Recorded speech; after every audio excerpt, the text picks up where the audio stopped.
궁궐이나 내 주 예수 모신 곳이 그 어디나 하늘나라 할렐루야 찬양하세 내 모든 죄 사함받고 주 예수와 동행하니 그 어디나 하늘나라.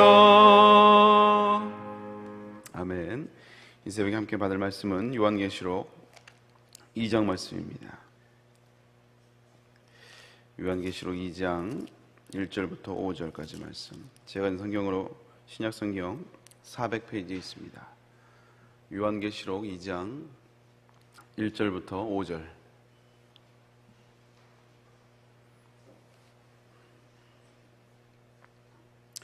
우리 함께 찬 줄 알고 같이 말씀 받습니다.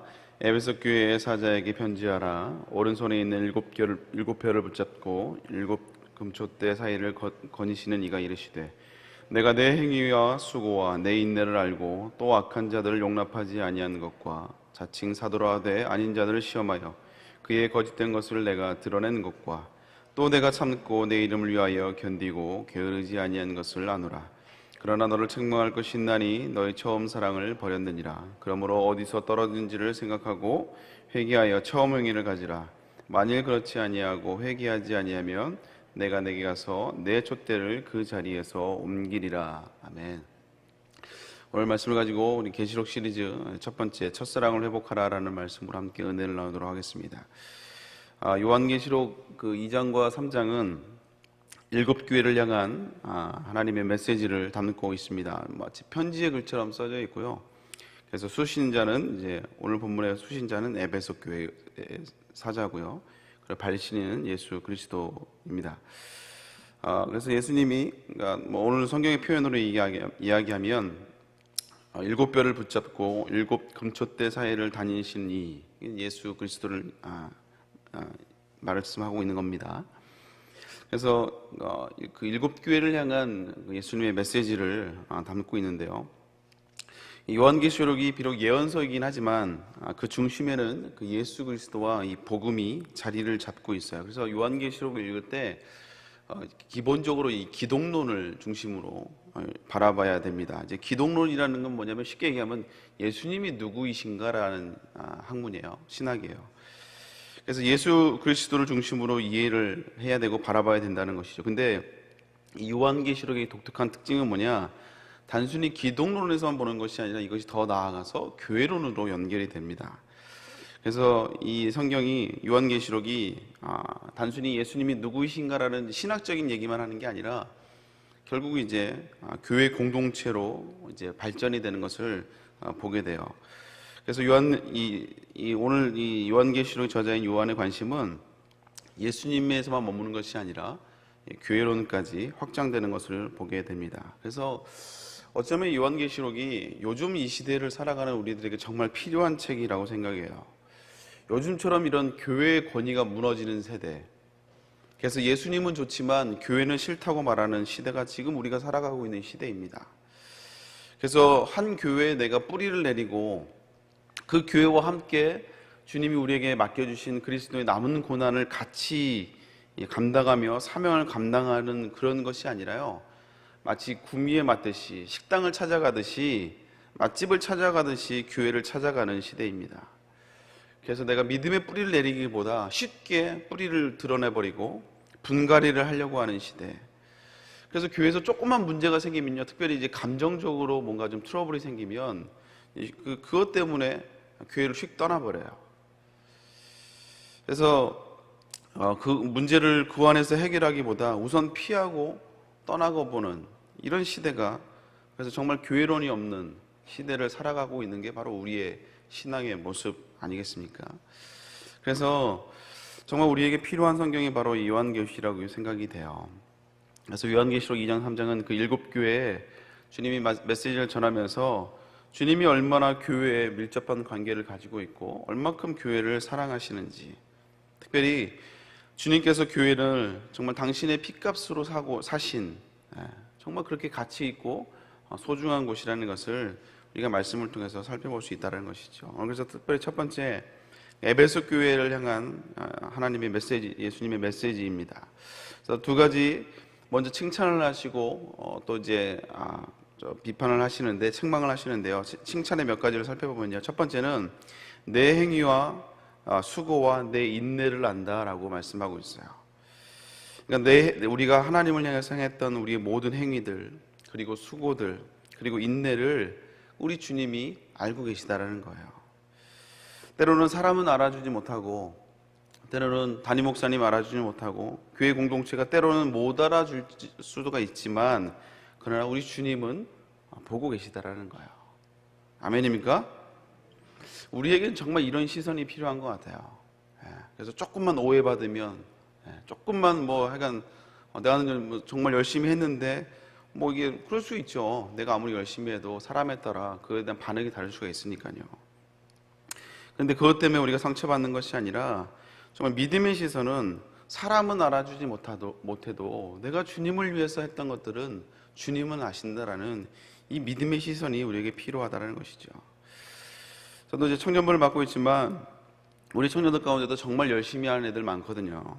그래서 정말 새벽기도 하면서, 그리고 시험 공부를 하면서 그런 애들이 많아요.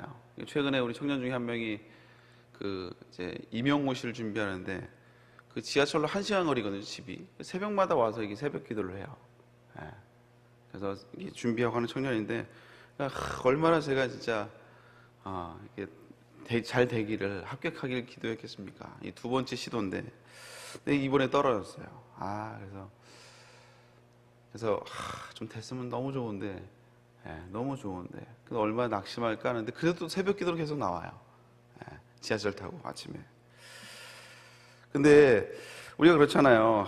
저렇게 열심히 했는데 합격하면 얼마나 좋을까. 얼마나 참 간증도 하고 얼마나 좋을까. 새벽 기도에 열매가 됐으면 좋겠다고 그렇게 기도를 했는데, 그 친구가 열심히 안 한 건 아니거든요. 열심히 했어요. 시험 보고 나서, 토요일날 시험 보고 나서 토찬을 같이 드리는데 예배 끝나고 울더라고요. 그래서 왜 그러냐 물어봤더니, 기도하다가 갑자기 틀린 답이 생각났다고. 답을 잘못 쓴 게 생각났다고. 그래서 어떡하냐. 그게 너무 아쉬운 거죠. 근데 우리는요, 그래서 이제 그 친구가 열심히 했던 그런 하나님 앞에 드렸던 모든 것들, 근데 우리 주님은요, 그 수고와 인내를 기억하신다 이거예요. 기억하신다 이거예요. 절대 의미가 없는 게 아니라는 것이죠. 그래서 주를 위한 어떤 행위와 수고에 반드시 상급이 있다는 거예요. 다만 내가 A를 했으니까 하나님이 그런 B를 주셔야죠가 아니고, 이렇게 되지는 않죠. 내가 생각하는 그 B가 아니라 하나님이 또 다른 것으로 하나님이 열매를 맺게 하신다라는 거예요. 그래서 우리는 이걸 위해서는요, 더 넓은 믿음의 시야가 필요해요. 내가 지금 열심히 뿌렸는데, 정말 내가 하나님께 충성하고 열심히 했는데 내가 원하지 않은 결과가 나왔다고 해서 그 헌신과 수고가 헛되지 않다라는 거예요. 지금의 수고 헌신이 반드시 시간이 지나서 아름다운 열매로, 또 하나의 씨로 뿌려졌을 것이고, 때가 되면 또 맺힐 것이라는, 그래서 우리 주님이 아신다. 내 행위의 수고와 그 인내를 우리 주님은 아신다. 아멘입니까? 이 믿음의 시선이 있어야, 그래야 우리가 오늘 헌신하고 충성하는 것에 회의를 느끼지 않는다는 것이죠. 여러분, 우리의 행위의 수고와 그 인내를 우리 주님이 기억하심을 기억할 수 있기를 주님의 이름으로 축복합니다. 두 번째는 악한 자들 용납하지 아니한 것, 그리고 사도라 칭한 자들 모라는 것을 칭찬하고 있어요. 이 교회 내에 이단과 사이비가 들어온 것 같아요. 그래서 교회의 진짜 싸움은 뭐냐? 이 이단과의 싸움이에요. 성도와의 싸움이 아니라, 감정 싸움이 아니라 이 이단과의 싸움입니다. 복음과의 싸움이에요. 그래서 이 에베소 교회는 이 이단과의 싸움에서 결국 승리했고, 하나님은 그것을 칭찬하고 있다는 것이죠. 그리고 세 번째 칭찬은 뭐냐? 내가 참고 또 내 이름을 위하여 견디고 게으르지 아니한 것을 주님이 칭찬하고 있어요.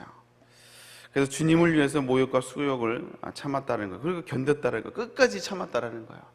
원망하지 않고, 불평하지 않고, 도망가지 않고 끝까지 참았다는 것이죠. 신앙생활 하다 보면요, 이게 인내와 참음이 필요해요. 그래서 우리도 나중에 화장을 하면 사리가 나올 줄도 모릅니다. 참아가지고. 근데 저는 가끔씩 많은 사람들이 이걸 감정 노동이라고 얘기하는데요, 천만에요. 신앙생활은 감정 노동이 아닙니다. 왜냐하면 그냥 참으면 감정 노동이 되지만 참음이 그냥 참음이 아니라 그걸 가지고 내가 하나님 앞에 나와 풀어놓기 때문에 절대 이것이 참음이 감정 노동이 되지 않아요. 그래서 오늘 에베소 교인들은 이것을 참고 견디고 모든 수욕들을 참아냈다라는, 그리고 그들은 게으르지 않았다고 얘기를 해요. 다시 말하자면 온 힘과 온 노력을 다해서 하나님을 사랑하고 섬겼다는 얘기입니다. 사람은요, 솔직히 정착하고 어느 정도 자리매김을 하면 서서히 상황과 타협을 하게 됩니다. 그리고 점점점 게을러져요. 이번에 그 교육자 정책 수련을 하면서 담임 목사님이 이런 말씀하셨어요. 모든 위기는 3년 차가 제일 큰 고비라 이거예요. 3년 차가. 그래서 1년은 멋모르고 그냥 당했으니까 멋모르고, 이게 팬데믹 같은 경우도 마찬가지죠. 1년은 멋모르고 우리가 당한 거예요. 뭘 해야 될 줄도 모르고. 그 2년 차에는 막 살려고 발버둥을 친 거죠. 근데 3년 차는 이제 힘이 빠진다 이거예요.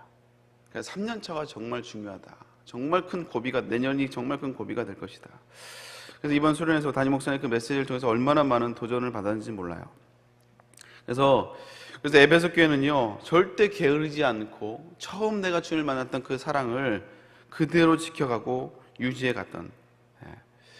여러분, 우리가 신앙생활을 하면요, 처음 내가 하나님을 만나고 은혜를 경험하면 얼마나 부지런한지 모릅니다. 정말 부지런해요. 은혜 받는데 부지런하고요, 그리고 기도하는데 부지런하고, 그리고 헌신하는데 부지런한 걸 보게 돼요. 그런데 우리가 시간이 지나면 지날수록 어느 정도 이제 안정적이 돼가고 우리가 좀 신앙생활에 좀 익숙해지기 시작하면요, 점점점 이 부지런함들이 사라지게 되는 걸 보게 돼요. 그래서 이제 주님이 그 모습을 가운데 또 나타나는 반응이 하나가 뭐냐? 이제 그 부지런함이 사라지면서 나타나는 반응이 뭐냐? 바로 이제 첫사랑을 잃어버리게 되는 것이죠. 그래서 오늘 주님이 이제 이렇게 칭찬을 하고 책망을 하십니다. 그래서 첫 번째 그 책망의 대상이 뭐냐? 처음 사랑을 버렸다 이거예요. 처음 사랑을 버렸다. 우리 4절 말씀 한번 같이 읽어볼까요? 읽습니다. 시작. 그러나 너를 책망할 것이 있나니 너는 너희 처음 사랑을 버렸느니라. 하나님을 위해서 일도 열심히 했어요. 그리고 이단도 쫓아냈고요, 그리고 수고도 많이 했어요. 참기도 많이 참았어요. 인내도 많이 했어요.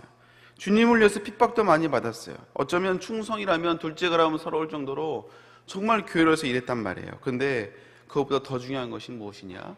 이 첫사랑이라는 첫사랑. 이 첫사랑을 잃어버렸다는 것이죠.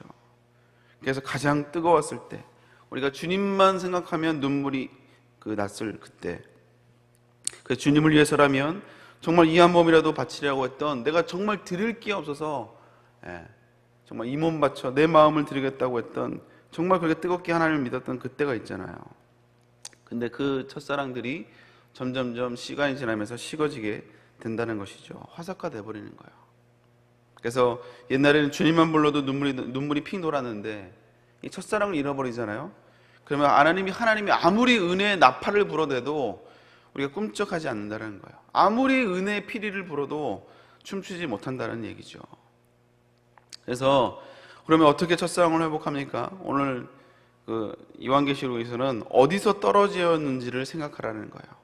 여러분, 대부분 우리가 신앙이 식어지는 계기를 우리가 알아요. 어디서부터 내 신앙이 흔들렸는지를, 내가 왜 시험에 들었는지, 내가 왜 지금 내 은혜가 메말랐는지를 우리는 압니다. 잃어버린 이유를 알아요. 그래서 우리가 어디서 잃어버린 줄 알았다면 이제 두 번째로 우리가 해야 될 게 뭐냐면 회개하는 거예요. 회개. 하나님의 첫사랑을 잃어버린 것조차 성경은 죄로 여기고 있어요. 죄로. 그 자체가 죄라는 거예요. 하나님 보시기에 하나님이 기뻐하지 않는다는 것이죠. 그래서 내가 첫사랑을 잃어버린 것조차도 하나님 앞에 죄된 모습으로 우리가 회개하며 나아가야 된다는 거예요. 그래서 마지막 세 번째로 처음 행위를 가지라는 것이죠. 이것은 첫사랑의 회복을 이야기합니다. 그래서 이전의 사랑을 우리가 회복할 수 있다는 것이죠. 근데 저는 우리도 그러잖아요. 사람과 뭐 누군가 이제 뭐다 부부가 사랑하니까 결혼하잖아요. 근데 시간이 지나면 그때 그 첫사랑의 기억은 아련하지만 그러나 그때처럼 돌아갈 수는 없습니다. 그렇게 돌아가지 안 돼요. 다만 그 사랑이 성숙되어져 가는 거죠. 성숙되어져 가는 거예요.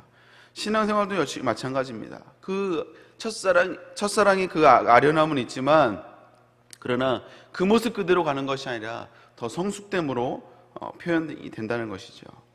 그래서 우리가 가지고 있는 이 처음 행위를 회복하는 것은 분명히 가능해요. 그래서 신앙의 역사는 우리들의 신앙의 역사는요, 이 첫사랑과 그 은혜를 내가 회복하느냐의 문제입니다. 그래서 언뜻 보면요, 우리 신앙생활하면서 자꾸 회의가 되는 이유 중에 하나가 뭐냐면 내가 은혜를 받았다가 또 다시 뭐 열심히 했다가 좀 시간 지나면 좀 식어지고 또 보면 내 모습이 그대로인 것 같아요. 그리고 또 이제 은혜를 받잖아요. 그럼 다시 또 열심히 했다가 또 다시 식어지고, 이게 신앙생활이 쳇바퀴 돌다 보니까 뭐 어차피 뭐 은혜를 받아도 또 시간 지나면 또 바닥이 될 거니까 아이 뭐 은혜 받아도 뭐 그리고 또 뭐 사역자가 와서 또 신방을 해도 아이 뭔 말 할 줄도 알고. 그러니까 이제 자꾸 이제 그 첫사랑을 회복하기를 싫어한다는 것이죠. 여러분, 그런데 여러분, 신앙이 회의가 될 때가 있는데요. 그래서 늘 제자리인 것 같지만 여러분, 절대 신앙은 제자리가 아니에요. 단편적으로 보면 제자리지만 신앙은요, 마치 나선형처럼 나가는 겁니다. 이게 스파이럴이라고 그러잖아요. 이게 나선형처럼 나가는 거예요. 단편적으로 보면 제자리를 도는 것 같은데 입체적으로 보면 이게 앞으로 나아가고 있는 거예요. 그리고 점점점 원이 커져가고 있는, 이게 신앙생활이에요. 제자리에 돌고 있는 것 같지만 절대 제자리가 아닙니다. 제자리에 돌고 있다는 건 문제가 있다는 거예요. 첫상을 잃어버려서 회복하지 못하고 있다는 것입니다. 그래서 우리의 신앙생활은 뭐냐? 언뜻 보면 제자리인 것 같지만 제자리가 아니라 그 원이 점점 앞으로 나가고 있고요. 점점점 우리의 신앙이 커져가고 있는 거예요. 여러분, 이게 우리의 신앙생활이에요. 항상 우리가 정점에 있을 수가 없어요. 그러면 이제 조증 걸린 사람과 똑같죠. 항상 해피. 아침에 일어나도 여러분, 이건 조증 걸린 사람이에요. 은혜 받으면 잠깐은 그럴 수 있지만 정말 주님의 은혜 때문에 눈을 뜨고 눈을 감기도 나 새벽기도 주님 만나야지 하면서 잠자기가 너무 아까워 이럴 수도 있긴 하지만요, 항상 그럴 수는 없죠. 근데 우리 신앙생활이 제자리인 것 같지만 그렇지 않아요. 계속 앞으로 나가고 있고 점점점 원이 커져가고 있는 거예요. 단편적으로 보면 제자리에 있는 것 같죠. 그래서 우리의 신앙생활은 뭐냐? 다시 우리의 은혜를 회복하는 것, 그 감격을 회복하는 것, 그 사랑을 회복하는 것, 이 첫사랑의 처음 행위를 가지는 것, 그것이 우리의 신앙생활이라는 것이죠. 그래서 오늘 주님이 뭐라 말씀하시냐? 만약에 우리가 회개치 않고 그 첫사랑을 회복하지 않으면 내 촛대를 옮기겠다고 말하고 있어요. 여러분, 이 촛대는 뭡니까? 어쩌면 우리가 살아가는 이유예요. 여러분이 살아가는 목적입니다. 하나님이 우리가 구원이 목적이라면 우리를 구원하고 난 다음에 하나님의 자녀로 부른 다음에 바로 천국으로 데려가셔야죠. 그러나 구원받은 이후에 우리를 죄악 가운데 우리를 남겨두신 그 이유는 뭐냐? 그래서 늘 우리가 죄악 가운데 힘들어하고 넘어지는 그 이유가 뭐냐? 우리를 남겨두시니까 뭐냐? 남겨두신 것이 바로 그 자체가 촛대예요. 남겨두신 이유가 있다라는 거예요. 우리가 감당해야 될 몫이, 그리스도의 남은 고난이 있다라는 것이죠. 그래서 이 촛대는 우리의 사명이고 하나님 우리를 쓰시겠다는 증표이기도 합니다. 우리가 살아가는 이유예요. 내가 열심히 살아가야 될 목적입니다. 우리가 편안하게 사는 것이 우리의 삶의 목적이 아니라는 거예요. 하나님 우리를 남겨두신 그 이유인데 우리가 첫사랑을 회복하지 않으면 그 촛대를 하나님이 옮기시겠다고 말씀하고 있어요. 만약에 촛대가 옮겨지면 내가 아무리 재물과 명예를 갖고 있다 할지라도, 아무리 많은 능력을 갖고 있다 할지라도요, 그래서 하나님 앞에 아무런 의미가 없는 거예요. 사랑하는 성도 여러분, 하나님은 이 충성과 헌신, 또 이단과의 싸움, 그리고 수많은 행위와 수고, 인내보다도 더 중요한 것이 이 첫사랑을 회복하는 것이라고 말씀하고 있습니다. 사랑하는 성도 여러분, 12월 2021년도가 얼마 남지 않았어요. 꼭 늘 연말만 되면 우리가 늘 이렇게 항상 갈등을 합니다. 또 사명을 또 감당해야 되는가? 어떻게 하면 피할 방법이 없는가? 좀 우아하게 신앙생활 하려고 그러신 분들이 계신데 여러분, 꿈을 깨십시오. 사명자는 우아하게 살아갈 수가 없습니다. 말씀하고 있잖아요. 인내해야 되고요. 부지런해야 되고요. 때는 수욕도 모욕도 참아가야 되고요.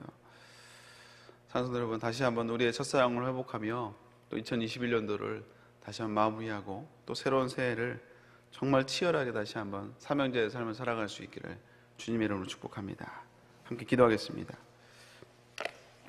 하나님 감사합니다. 오늘 말씀을 통하여 우리가 계시록 7교회에 주셨던 메시지들을 우리가 쭉 이제 새벽을 통해서 살펴보려고 하는데, 오늘 첫 시작으로 첫사랑을 회복하라고 말씀하신 주님, 참 이 에베소 교회의 행위와 수고, 그 인내, 참 게으르지 않고 주님을 위해서 헌신하고 충성했던 그 인내와 수고를 안다고 말씀하고 있지만, 첫사랑을 잃어버려 그래서 촛대를 옮겨버리겠다고 말씀하시는 참 이 주님의 경고와 이 메시지를 우리가 다시 한번 참 믿음으로 받기를 원합니다.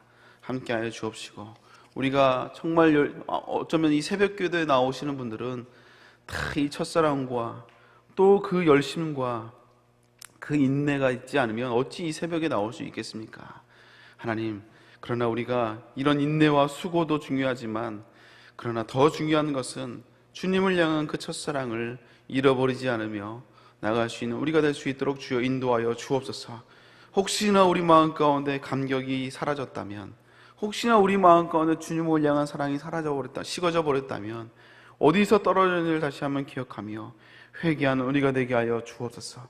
처음 행위를 가지게 하여 주옵시고, 다시 한번 주님을 향한 그 마음이 더 커지며 더 성숙되어져 갈 수 있는 우리 모든 성도들 될 수 있도록, 사명자의 삶을 살아갈 수 있도록 주여 인도하여 주시옵소서. 감사합니다. 주 앞에 나가며 귀한 아버지 예물을 드리는 우리 성도들 주님이 축복하시고 하나님 함께하여 주시옵소서.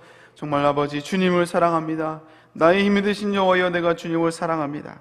하나님 불쌍히 여겨 주옵시고 긍휼히 여겨 주시옵소서. 주님으로 말미암아 담대함을 허락하게 하여 주옵시고, 특별히 자녀들을 하나님이 축복하시고 인도하여 주시옵소서. 감사합니다. 담임 목사님은 아버지의 사명 가운데 달려가시는 우리 목사님, 담임 목사님에서 기도하는 손길들 주님께서 기억하여 주옵시고, 이 기도와 영적인 후원을 통하여 우리 목사님 더 힘있게 사역을 감당하는 데 부족함이 없도록 주여 인도하여 주시옵소서.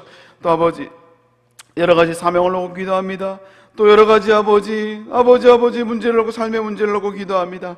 아버지 건강을 붙잡아 달라고, 코로나 가운데 하나님 아버지 함께 붙잡아 달라고, 붙들어 달라고 기도합니다. 자녀를 위해서 기도하는 손길들, 또 여러 가지 하나님 앞에 헌신하고자 아버지 헌신할 수 있도록 은혜를 달라고 아버지 기도하는 손길들 하나님 축복하여 주옵시고, 이 기도를 통하여 하나님 저들이 더욱더 겸손해지며 더 주님을 알아가며 주님의 은혜를 더 아버지 경험할 수 있도록 주여 인도하여 주시옵소서. 더 축복하여 주옵시고, 아버지 한 해를 더 잘 마무리하며 또 새로운 해를 은혜 가운데 소망 가운데 시작할 수 있도록 하나님 함께하여 주시옵소서. 질병을 치유하여 주옵시고, 아버지 직장의 문제, 이사의 아버지 장막의 문제, 또 여러 가지 아버지 기도의 제목들 아버지 하나님 응답하여 주시며 하나님 축복하여 주시옵소서.